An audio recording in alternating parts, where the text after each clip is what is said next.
For more on this, let's bring in the CEO of the Alliance for Secure AI, Brendan Steinhauser. Brendan, what do you think about the notion of the federal government suing states that are trying to regulate artificial intelligence? John, it's good to be with you. That's not an idea that I support. I'm kind of a classic 10th Amendment federalism conservative, and I think that states have a duty and a right to protect their citizens from some of these harms related to AI. And so I'm working with hundreds of state lawmakers and attorneys generals across the country to protect that legislation so that those states can protect the people. Yeah, because the states are supposed to be the laboratory of democracy, right? So, you know, if states are first of all developing AI, companies within those states, maybe the laws that those states are promulgating are ultimately going to be beneficial.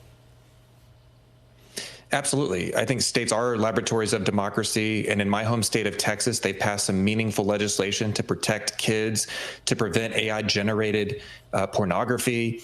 They've prevented the state from using AI for a social credit system. Look, this is an issue that has widespread support.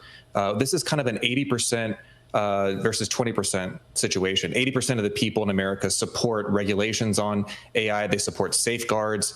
They are completely opposed to the federal government telling states you cannot legislate on AI. So this idea is really unpopular, and unfortunately, it's being pushed by David Sachs and Mark Andreessen, who are basically people that supported Democrats their whole lives, who, you know, supported Hillary Clinton and Biden and Harris, and now they've gotten into the Trump administration. And I just don't think they have the president's best interest at heart, and I don't think they have the American people's best interest at heart. It is kind of a scary time. I mean, the things that AI can do are very confusing to a lot of people. A lot of people getting scammed out of money just because these AI conversations can be so real.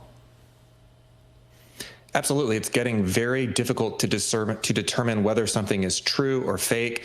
We have scams, we have fraud, we have the Chinese Communist Party hacking into our infrastructure using AI.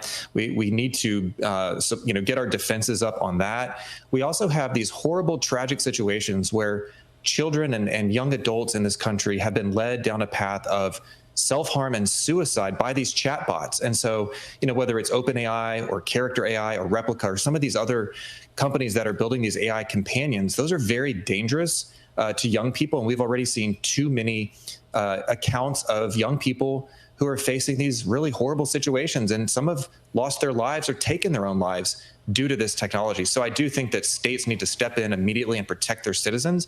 And I think the federal government has a role to play as it relates to things like national security and geopolitics. But despite those concerns, you think overall AI is worth it?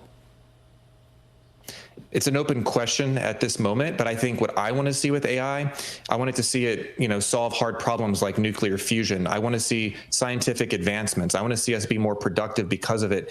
And I want narrow AI to be fokused on solving those problems. But I don't want to see AI replace human beings, destroy creativity and thinking, create this situation with, deep fakes and misinformation and disinformation run amok. And I think that's kind of what we're seeing right now. And we're seeing all these other harms happening today. So we've got to get the safeguards in place so that we can reap the benefits of AI without all of these downsides. The CEO of the Alliance for Secure AI, Brendan Steinhauser. Brendan, thanks.